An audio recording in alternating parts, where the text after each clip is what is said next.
میرا نام مبشر خان ہے اور میں اپنی وائف کے ساتھ نیو یارک امریکہ سے یہاں پہ آیا ہوں، خاص طور پر ایک ہیومن رائٹس کے لیے تو آیا ہوں بولنے کے لیے. لیکن ایک چیز جو دل کو بےحد چبھی جب ہم نے میڈیا پہ سنا کہ تمام اوورسیز پاکستانی بغیرت ہیں. یار ہم لوگ بغیرت نہیں ہیں. جب ایک اوورسیز جاتا ہے وہ بیسمنٹ سے لائف شروع کرتا ہے، 1 بیڈ روم 2 بیڈ روم جاتے جاتے 20-25 سال لگ جاتے ہیں.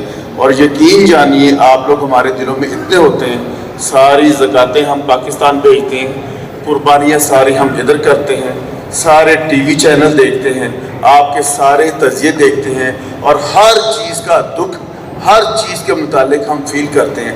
پلیز آپ لوگوں سے گزارش ہے جو آپ لوگ ادھر ہیں، کوئی بھی آپ کے اوورسیز پاکستانی کو بغیرت کہے تو آپ ایسا ہی تصور کہیں کہ جیسے آپ کو بغیرت کہا. اور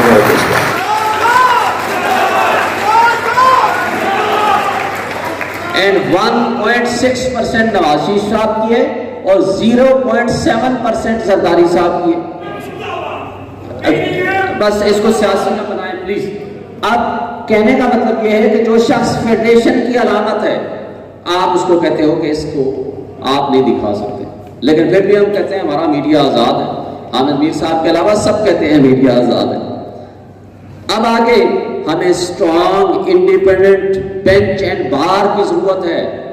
جب بار اسٹرانگ ہوا کرتی تھی، حامد میر صاحب، چودھری اعزاز صاحب، کھوسا صاحب، اس وقت ہم نے ایک کامیاب موومنٹ چلائی. آج ہم یہ بظاہر یہ کہتے ہیں کہ جناب بالکل آئین بھی موجود ہے، لیکن اس کے ساتھ ساتھ حامد میر صاحب نے بھی آپ کو کہا 2 صوبوں میں غیر آئینی حکومت ہے 19 ڈیز کے بعد اور الیکشن نہیں ہو رہے. میرا ان کے ایک شو میں جب انہوں نے کہا الیکشن تو نہیں ہو رہے، میں نے کہا جی میں جاؤں گا پٹیشن فائل کروں گا. اس وقت میں صدر تھا اسامہ بار کا. الیکشن انشاءاللہ ہم کرا کے دیکھیں گے. انہوں نے کہا اچھا دیکھتے ہیں. الیکشن کے ہم نے 2 فیصلے بھی لیے لیکن جوڈیشری بھی پیچھے ہٹ گئی. اس کے بعد ہم الیکشن سے پیچھے ہیں. آج وفاق میں جو سچویشن ہے، کہتے ہیں کہ جی ہم نے بڑا جناب تیر مار لیا، $1 بلین لیا ہے. بھائی یہ سنجان کو کس نے پہنچایا پچھلے 1 سال میں؟ اور نوٹا کریسی نے اس رولی لمبی جمہوریت کو سو کارڈ ہمارے اوپر مسلط کیا اور ہمیں ڈیفالٹ کے قریب پہنچایا. کشمیر میں پی ٹی آئی کی اکثریت کو اقلیت میں تبدیل کر دیا. رہی صحیح کسر آج ہمیں شرم کا مقام ہے کہ گلگت بلتستان میں 24 سیٹوں والے بندے وہ ہٹ گئے ہیں. جن کے پاس 9 سیٹس تھی ان کو اقتدار مل گیا ہے.